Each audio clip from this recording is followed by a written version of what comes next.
మరి ఈ 2026 మొదటి పగలు ఆరాధనకు వచ్చేసిన మీ అందరికీ స్వాగతాన్ని, నూతన సంవత్సర శుభాకాంక్షలు తెలియజేస్తూ వాక్య ధ్యానంలో మనం వెళ్తాం. రాత్రి మనం ధ్యానం చేస్తాం కొన్నింటికి ముగింపు పలకాలి. ఏంటికి ముగింపు పలకాలి?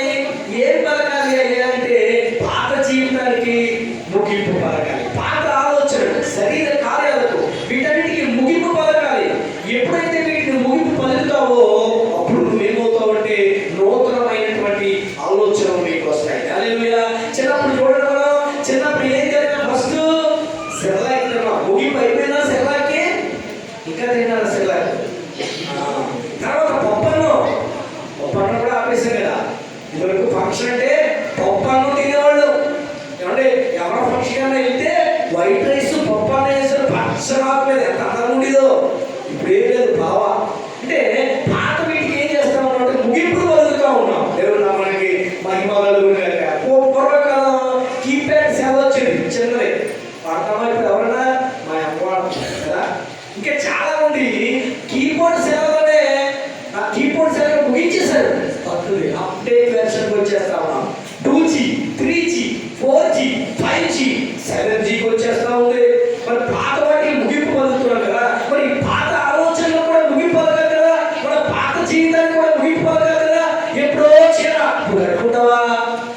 లేదు, లేటెస్ట్ వెర్షన్ కదండి. ట్రెండింగ్లో ఉన్నది, ట్రెండింగ్లో ఉన్న డ్రెస్ కావాలి మనకి. మరి కొత్త వాటి కోసం ఎప్పటికడుతున్నాడు నువ్వు. దేవుడి దగ్గర నుంచి కొత్త ఆశీర్వాదాలు ఎందుకు పొందుకోవట్లేదు? నూతనమైనటువంటి ఆశీర్వాదాల కోసం ఎందుకు చూడలేదు? నూతన గీతాలు ఎందుకు పడట్లేదు? నీ జీవితం మరి నూతనం ఎందుకు చేయట్లేదు? మనకి మహిమ కలుగుతుంది. పాత వాటికి ఏం చేయాలంటే మనము ముగింపు పలకాలి. అప్పుడు మనం ఏం చేస్తామంటే నూతన అవుతాం. పాత వాటికి ముగింపు పలకకుండా కొంతమంది నష్టపోయారు. రాత్రి మనం చూసాం, లోతు భార్య చూడొద్దంటే వెనక్కి తిరిగి ఏమైపోయింది? ఉప్పు స్తంభమైపోయింది. ఇశ్రాయేలీయుల ప్రజలు దేవుని సేవకుని మీద సనుక్కోవద్దంటే సనుక్కొని రాలిపోయారు. ఇంకా సంసోను శరీర కోరికలు అణిచిపోకుండా ప్రస్తుతానికి లోబడిపోయి, ఒక స్త్రీకి లోబడిపోయి ఆమెకి ఆయన గుడ్డంతా చెప్పేసి ప్రాణాలను మీదకి తెగించుకొని చూపు కోల్పోయాడు, దేవుని శక్తిని కూడా కోల్పోయాడు. ఇంకా మనం చూస్తే సౌలు అవిధేయతకు చోటించి దావీదుని తాగొద్దంటే తరుగుతూ ఉన్నాడు. దేవుడు అభిషేకించిన వాడిని తరుగుతూ ఈయన మీదకి రాజ్యాన్ని కోల్పోయాడు, నాశనాన్ని తెచ్చుకున్నాడు.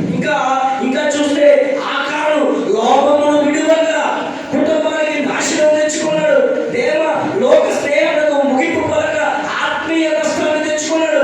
ధనవంతుడు లోక సుఖములకు ముగింపు పలక పాతాళంలో నరక యాత్ర పడ్డాడు. ఇవన్నీ చూస్తా ఉన్నాం.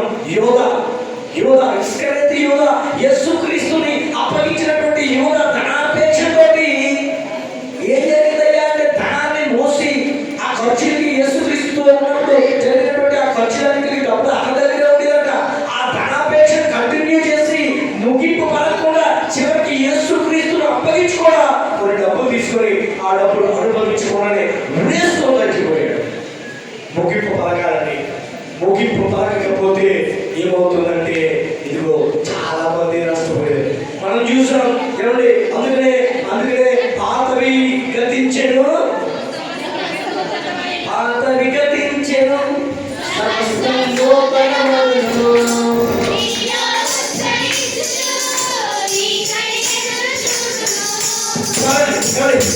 గతించాలి, కొత్త దాని కోసం చూడాలి. ఇదిగో జక్కయ్య, పొట్టి జక్కయ్య ఉండేవాడు. ఏం చేశాడయ్యా అంటే అన్యాయంగా సంపాదించేవాడు కదండి.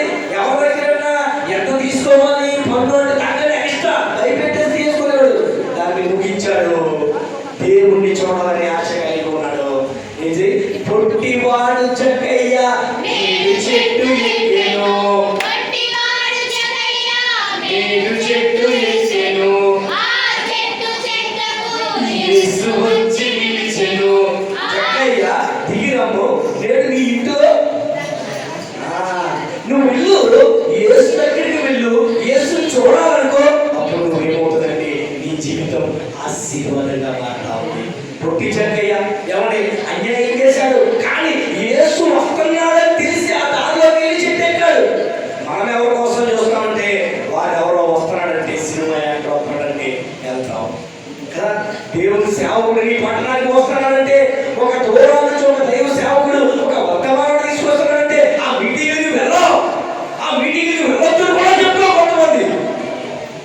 నేను చెప్తాను ఇక్కడ నిలబడి తణుకులో ఏదైనా మీటింగ్ జరుగుతుంటే ఇప్పుడు దాకా వెళ్ళొద్దని ఎప్పుడైనా నేను చెప్పాను మీకు? అవిదే అవుతుంది. దేవుని సేవకులు ఎంతో ఖర్చు పెట్టి వివిధ రకాలైనటువంటి కూడికలు పెడుతూ ఉంటే, ఆ మీటింగ్లు పెడతా ఉంటే కొన్ని చోట్ల వెళ్ళొద్దు అంటున్నారు. ఇది అవిధేయత కదా. ఇదిగో పొట్టి చెక్కయ్య యేసు అంటే తెలుసుకున్నాడు, వచ్చాడు, ఆ చెట్టు ఎక్కాడు, యేసు క్రీస్తే ఆయన ఇంటికి వచ్చాడు. ఏమంటే ఆయన అంటున్నాడు, చెక్కయ్య రా, నేను నీ ఇంట్లో భోజనం చేయాలి. ఏం చేయాలంట? భోజనం చేయాలంటాడు. యేసును చూడాలని వచ్చాడు, యేసుతో కూర్చొని చేస్తా ఉన్నాడు. దేవుని నామానికి మహిమ కలుగుతుంది. నీ హృదయము నువ్వు ఏం చేయాలనుకుంటావో ఆ రకంగానే నీకు జరుగుతుంది.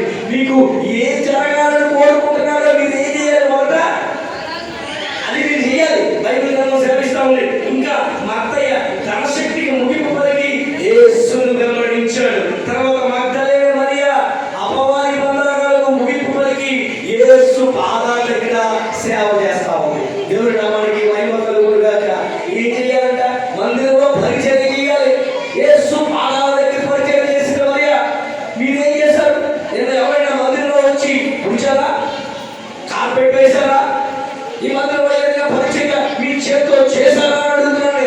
నిన్న కానీ ఈ రోజు కానీ మీ ఇంటి దగ్గరే కలాపులు, మీ ఇంటి దగ్గరే ముగ్గులు, మీ ఒంటికి బట్టలు, మీ ముఖానికి వేరేలు, మీ తాగేమో తప్ప మందిరాన్ని సిద్ధపరచాలని ఆ సిద్ధపాటు నీకు వద్దా? ఇదిగో ఈ మగ్దలేనే మరియా ఏం చేస్తా ఉందంటే, ఈ మరియా మార్త మీద యేసు దగ్గర నుంచి సేవ చేస్తూ పరిచయం చేస్తా ఉన్నారు. మనకు వద్దా? ముగిపోద్దా? ఇంటి పనులకు ముగిపు లేకుండా నూతనమైన ఆలోచన, నూతన ఆశీర్వాదాలు నీకు ఎలా వస్తాయి? ఏమైనా చేయగలవు. ఆ పాడొస్తే మాత్రం ఏమైనా చేయగలవు, కథ మొత్తం మార్చగలవు. నీ కథ నువ్వు మార్చలే, దేవుడు మార్చావా? నీ చేతుల కదా నీ జీవితం నీ చేతులనే ఉంది. ఆశీర్వాదం కావాలా? నువ్వు తగ్గించుకున్నావనుకో నీకు ఆశీర్వాదం. నువ్వు క్షమించావనుకో దేవుడు నీకు క్షమిస్తాడు. నువ్వు ఎవరికైనా మేలు చేసావనుకో దేవుడు నీకు మేలు చేస్తాడు. నువ్వు 2 వస్త్రాలను ఒక వస్త్రం ఎక్కువ ఇచ్చావనుకో దేవుడు నీకు ఏమంటా?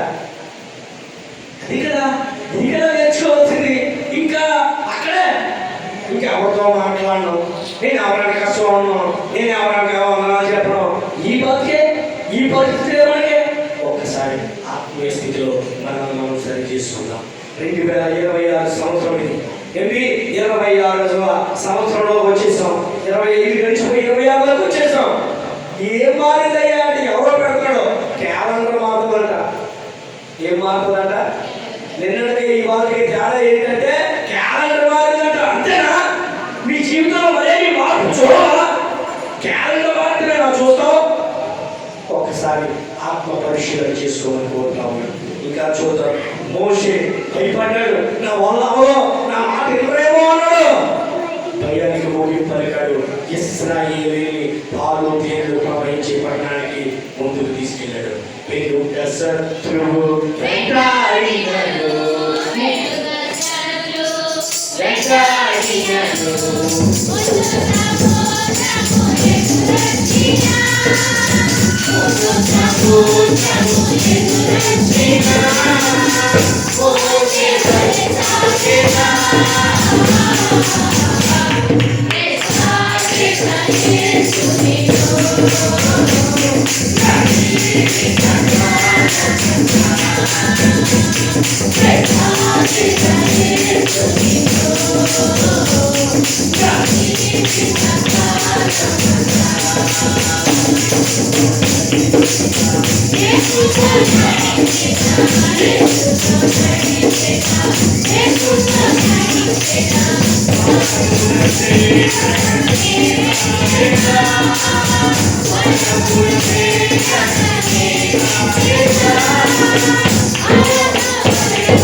ఎవరితో సాగాలంటే యేసుతో సాగాలండి యాత్ర.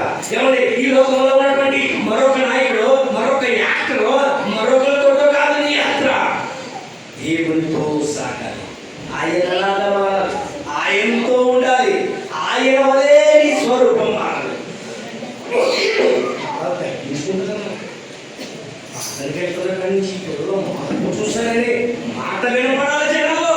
తన జాడలు సారము వెదజల్లునంట. నువ్వు వెళ్తా ఉంటే సారం వెదజల్లాలి. ఎంత తగ్గించుగా ఉండదో, ఎంత అనుకువగా ఉండదో, ఎన్ని తిట్టినా ఎప్పుడు ఎదురు చెప్తున్నా గొంతుందో లేదో ఈ పేరు సంపాదించాలి. అంతేగాని ఆ పిల్లల నోట్లో నోరెత్తామంటే బాబోయ్ మురుగ్గొయ్య వెంట ట్రైను ఈ మాట వద్దండి. మనకి ఈ మాట సంపాదించుకోండి. దీనురాలు, సాత్వికురాలు, ఏంటంట దేవ మనస్సు అనే వస్త్రాన్ని ధరించుకోండి. వచ్చేద్దామంటే మనం ఏం చేద్దామంటే ఇంకా ఇదిగో పేతుడు ఏమనేవాడు, రాత్రి మనం ధ్యానం చేసాం. పేతుడు భయపడ్డాడు, ముమ్మార్లు పొంగాడు. అని యేసుక్రీస్తు కోసం గొప్ప సంఘాన్ని కట్టడానికి దేవుడు ఆయన ఇచ్చాడు. అప్పుడు తాళం ఎవరికి ఇచ్చాడు? దేవుడు పేతురు గారికి ఇచ్చాడు. మొన్న భక్తుడు చెప్తాడు, దావీదుకి ఇచ్చాడని చెప్పాడు. వచ్చేద్దాం మన వాక్య ధ్యానం. చచ్చిపోయిన కుమారుడు ఒక వ్యసనాలకు అమ్మాయితోటి, డబ్బుతోటి, మందుతోటి మొత్తం పోగొట్టేసుకున్నాడు. ముగిపోదు కదా చరిత్రకే. వచ్చాడు తండ్రి దగ్గరికి, ఇందులో కూర్చున్నాడు.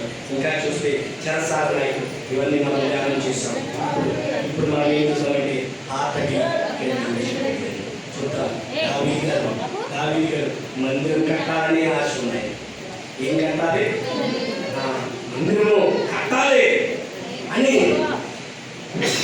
అన్ని సిద్ధపడతాడు. నీ ఆశ, నీ గురి దేవుని రాజ్యాన్ని కట్టాలని ఆశ నీకు లేదా? దేవుని రాజ్యాన్ని కట్టవా? దేవుని సర్వస్వతికి వెళ్ళి సువార్త ప్రకటించమన్న ఆ భారం నీకు లేదా? భారాన్ని నువ్వు పంచుకోవా? ఇదిగో ఇది పట్టుకెళ్ళి పక్కన పెట్టమని నేను పెట్టగలరా? ఒక్కనే అదే మీరు వస్తే ఎవరైనా సాయం ఇంకా యేసుక్రీస్తు దేవుడని, యేసుక్రీస్తు స్వరక్తం ఇచ్చి సంపాదించాడని, ఆయన ప్రాణాన్ని ప్రజల కోసం ధారపోసాడని, తిరిగి మూడో దినాన లేచాడని, మరలా రాబోతున్నాడని ఈ విషయాన్ని మనకి చదువుతా. ఈ బాధ్యత మీద లేదా? ఏమండి, ఇంకో మాట తెలుసా? త్వరలో మొన్న మధ్య ఉత్తరప్రదేశ్లో ఏం జరిగింది? కుంభమేళ. ఎంతమంది స్నానం చేశారో తెలుసా? 60 కోట్ల మంది స్నానం చేశారంట. రికార్డు ఇంకా యేసుక్రీస్తు దేవుడు ఎంతమంది ఉన్నారయ్యా అంటే 60 కోట్ల మంది ఉన్నారు. వాళ్ళందరికీ ఇప్పుడు యేసు చేంజ్ చేస్తాం. ఎప్పుడు యేసు రక్షకుడు అని చెప్తాం వాళ్ళకి. ఒకసారి ఆలోచన చేద్దామా? నువ్వు అనుభవిస్తున్న ఈ రక్షణ ఆనందం, నువ్వు పొందుతున్న ఈ ఆత్మీయ ఆనందానికి వారిని నడిపించవా? ఒకసారి ఆత్మపరిశీలన చేసుకుని కోరుతా ఉన్నాను. ఇంకా చూద్దాం. ఇంకా చూసి యెహోషువ దేవుని సేవించాడు. ఏం చేశాడంటే సేవకుడు దగ్గర సెకండరీ లీడర్షిప్గా ఉండడం. నాకు ఇష్టమైనటువంటి బైబిల్లో ఉన్నటువంటి కొంతమంది భక్తుల్లో యెహోషువ అంటే నాకు చాలా ఇష్టం. ఎందుకంటే ఆయన సెకండరీ లీడర్షిప్ ఉన్నాడు. మోషే గారు ఏది చెప్తే దాన్ని నిర్వర్తించే రెండవ క్యాటర్లో ఆయన ఉన్నాడు. నేను కూడా రెండవ క్యాటర్లో పనిచేయడానికి నేను ఎప్పుడు ఇష్టపడ్డా. ఎవరు చెప్పినా నేను పని చేస్తాను. చేస్తానా చేయనా? చేస్తానా? ఎవరైనా చెప్పాలా? నేను ఏదైనా పని చేస్తే చేయడు అని ఎవరైనా అంటారా? అంటావా? చేయనా? ఇలా చూసాడు. నేను చెప్పిన గొడవ చేసామని చూసాడు. అంటే నువ్వు చెప్తే చేస్తానా? నేనేమంటానంటే విధేయత. దేవుడు నామానికి మహిమ కలుగుతుంది. విధేయత. నీ పైన నాయకులు నువ్వు ఏం చేయాలంటే లోబడాలి. లోబడే స్వభావం. యెహోషువ గొప్ప నాయకుడిగా ఉన్నాడు. లోబడే స్వభావంలో ఉన్నాడు కాబట్టి మోషే కింద పనిచేశాడు కాబట్టి మోషే లాంటి అభిషేకంతో దేవుడు మరలా ముందుకు నడిపించాడు. ఆ ఇశ్రాయేలు ప్రజల్ని పాలు దేవుడు పంపించి ఆ పట్టణాన్ని నడిపించడానికి గొప్ప నాయకుడిగా ఎన్నుకున్నాడు. సూర్యుడా ఆగిపోవాలంటే ఏమన్నాడా? సూర్యుడా నువ్వు అయ్యాలో నువ్వు, చంద్రుడా నువ్వు గిరియాలో నిలబడాలంటే రెండు ఆగిపోయాడు. అందుకే మీకు ఒక చారిత్రాత్మకమైనటువంటి విషయం చెప్తా ఉన్నా. మీరు ఏ గడియార షాపులో కానీ టైం అంటున్నారు. ఏం టైము టైం. ఏ గడియారం తయారు చేసినా 10 గంటల 10 నిమిషాలకు ఆపొస్తారు. దాని అర్థం ఏంటంటే యెషయా 10వ అధ్యాయం 12వ వచనం. దాని అర్థం 10 మీద 12 మీద. దాని అర్థం ఏంటంటే 10. దాని అర్థం ఏంటంటే నిలిచిపోయింది. సూర్యుడు చంద్రుడు ఒక రోజు నిలిచి. ఇంకో విషయం తెలుసా? బిగ్ బ్యాంగ్ అని ఒక పరీక్ష జరిగింది విశ్వంలో జరిగితే ఎప్పటి నుంచి భూమి పుట్టిన నుంచి అది ఏం జరిగిందో దాని గురించి శాస్త్రవేత్త తెగ లాగారు. దాన్ని అన్ని లాగితే ఒక్కరోజు భూమి తిరగకుండా ఆగిపోయినట్టుగా వారి లెక్కల్లో తెలుస్తూ ఉంది. ఏంటిది అని వాళ్ళ లెక్కలన్నీ తప్పుతా ఉన్నాయి. అందులో ఒక సేవకుడు కుమారుడు ఉన్నాడంట. ఆయన అన్నాడంట, అవును కదా యెహోషువ రోజుల్లో భూమి అయిపోయింది కదా తిరగకుండా, చంద్రుడు ఇండియాలో నిలిచిపోయాడు కదా, సూర్యుడు అయ్యాలో నిలిచిపోయాడు కదా అంటే అప్పుడు ఆ లెక్కలు వాడికి సరిపోయేట్టుగా వస్తూ ఉంది. దేవుని నామానికి మహిమ కలుగును గాక. ఏమండి, నువ్వు కనుక ఒకరి కింద విధేయుడిగా ఉన్నావంటే, నువ్వు ఒకరి కింద లోబడే స్వభావం నీ దగ్గర ఉన్నదంటే సూర్యుడు యెహోషువ మాట్లాడాడు, చంద్రుడు యెహోషువ మాట్లాడాడు. నీకు విధేయత ఉంటే, నువ్వు వినే మనసు ఉంటే సూర్యుడు చంద్రుడు కూడా యెహోషువ మాట్లాడాలండి. విధేయత అంటే నువ్వు ఏం చేస్తావో నీకు అదే జరుగుతుంది. యెహోషువ మోషే దగ్గర సెకండరీ లీడర్షిప్ లో ఉండి విధేయతగా ఉన్నాడు. సూర్యుడు చంద్రుడు ఆయన మాట్లాడారు. దేవుని నామానికి మహిమ కలుగును గాక.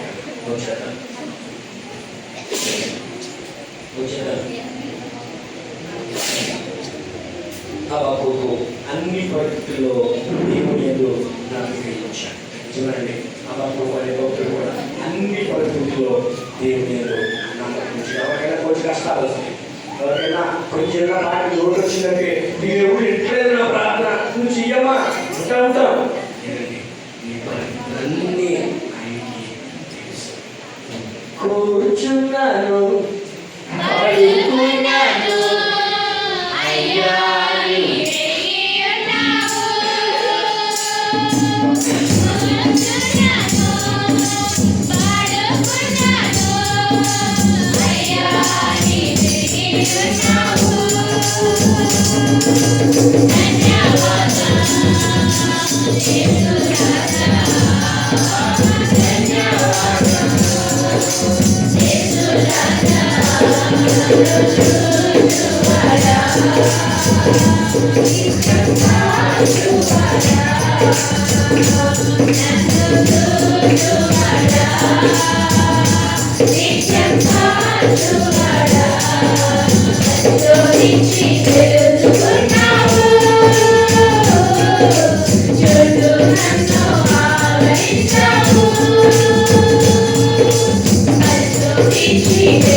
వాళ్ళందరినీ చంపాలని ఏం చేశారు? ఒక ఆజ్ఞతోంది చెప్తా ఉన్నాడు. మనం చూద్దాం 21వ వచ్చింది తీసుకొని ఎవరైతే ప్రార్థన చేస్తారో వాళ్ళు చంపబడడానికి ఆజ్ఞ పొందారు. ఇంకా ఉండడం ఆయనతో మాట్లాడాడు. సౌలా సౌలా నన్ను హింసించుచున్నావు అన్నాడు. ఎవరు కంగారు పడ్డాడు. నువ్వెవరు అని అడిగాడు. నువ్వు హింసించుచున్నా యేసు అన్నాడు. ఆయన కన్నులు ముందు పడ్డాయి. చెప్తా ఉన్నాడు, నువ్వు వెళ్ళు, అక్కడ సౌలు పడి ఉన్నాడు, నువ్వు ప్రార్థన చేయి పట్టు తెరవమని చెప్పి, ఆయన యేసు ప్రభు నన్ను చంపడానికి వస్తానని నీకు తెలియదా అని అంటా ఉంది. దేవుడు అంటా ఉన్నాడు, నేను ఏర్పరచుకున్న గొప్ప సాధనమై ఉన్నాడు. నిజమే, ఆ పాట హింసించే జీవితానికి ముగింపు పలకాలి. దేవుని పని చేయడానికి, దేవుని పరిచయను విస్తారంగా చేయడానికి అనేకమైన సంఘాలు కట్టాడు. అనేకమైనటువంటి పత్రికలు రాశాడు పౌలు. సౌలును పౌలుగా మార్చిన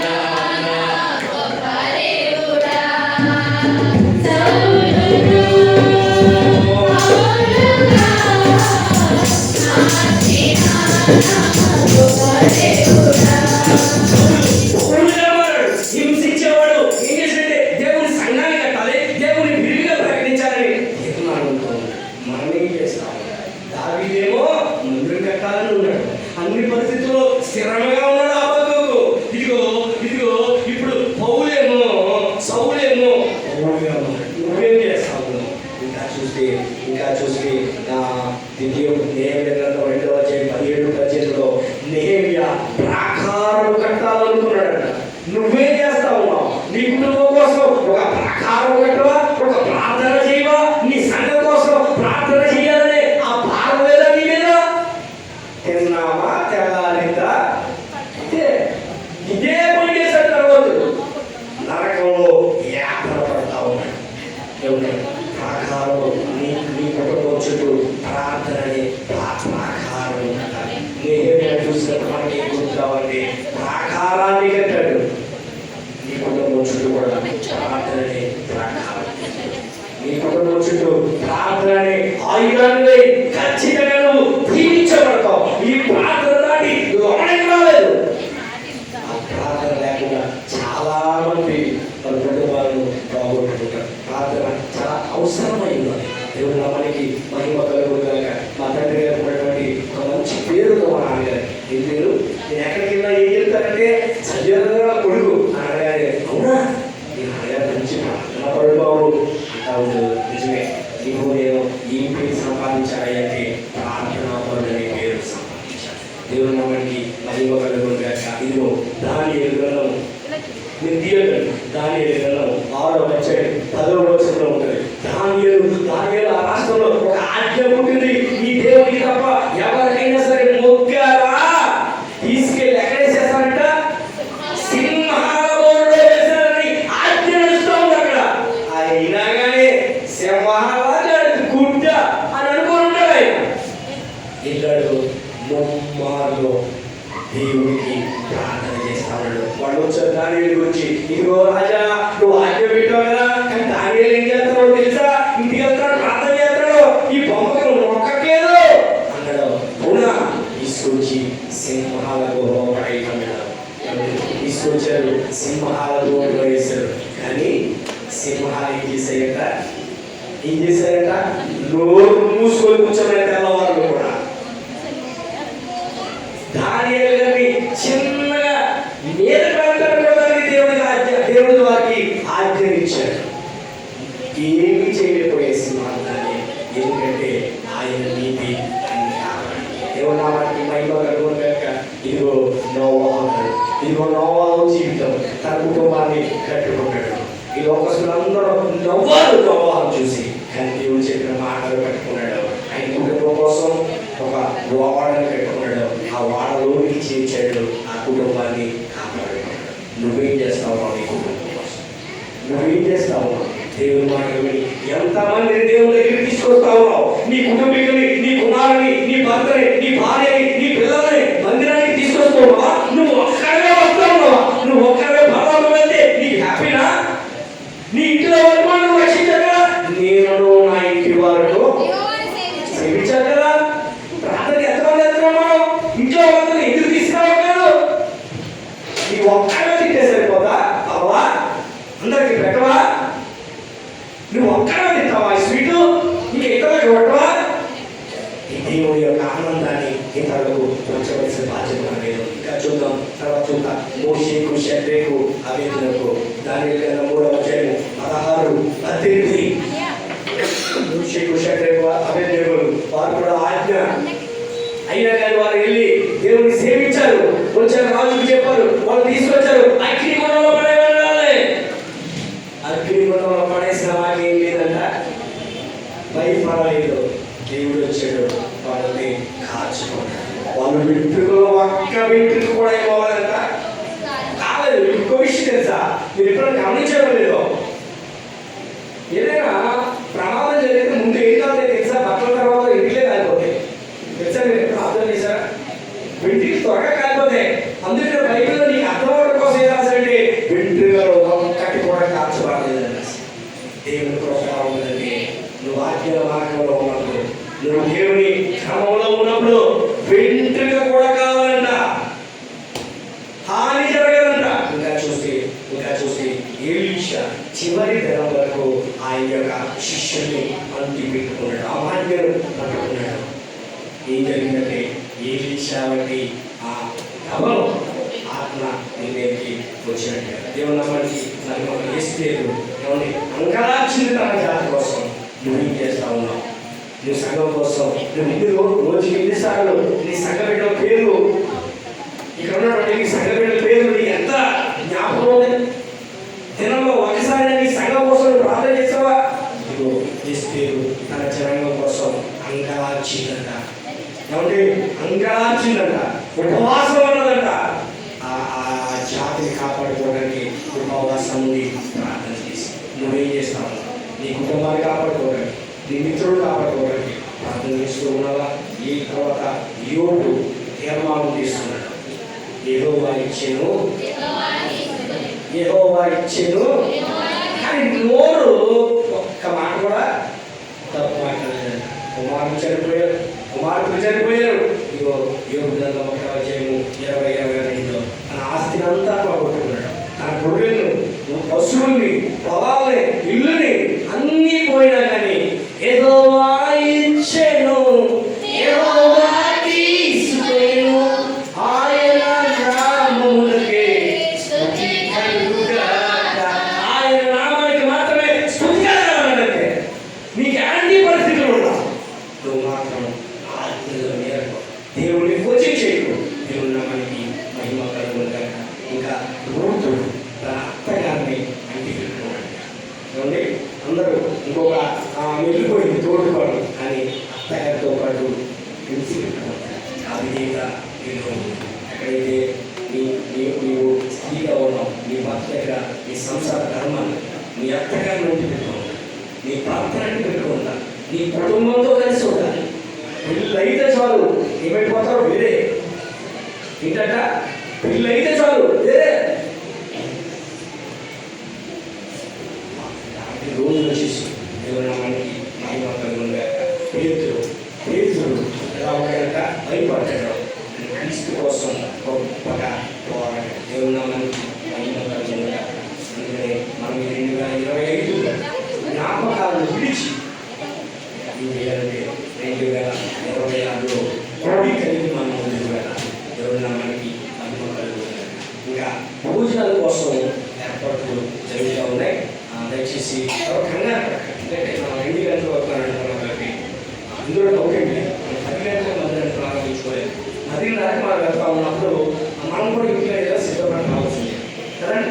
కాబట్టి కంగారు ఎవరు పెట్టండి, మొక్కలు ఎవరు మార్చు. అంటే ఈరోజు నూతన సంవత్సరం కదా, కొంచెం కార్యక్రమాలు ఉంటాయి. దాని తర్వాతే భోజనాలు.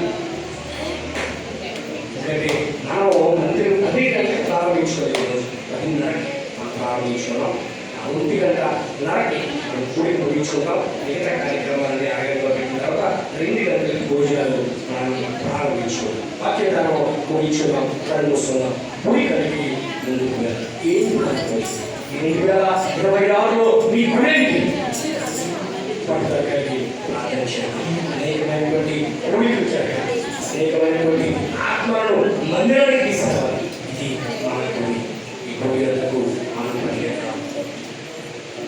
కళ్ళు మూసుకుందాం, ప్రార్థన చేద్దాం. కళ్ళు మూసుకుందాం, ప్రార్థన చేద్దాం. కళ్ళు మూసుకుందాం, ప్రార్థన చేద్దాం. మన మధ్యలో ఉన్నటువంటి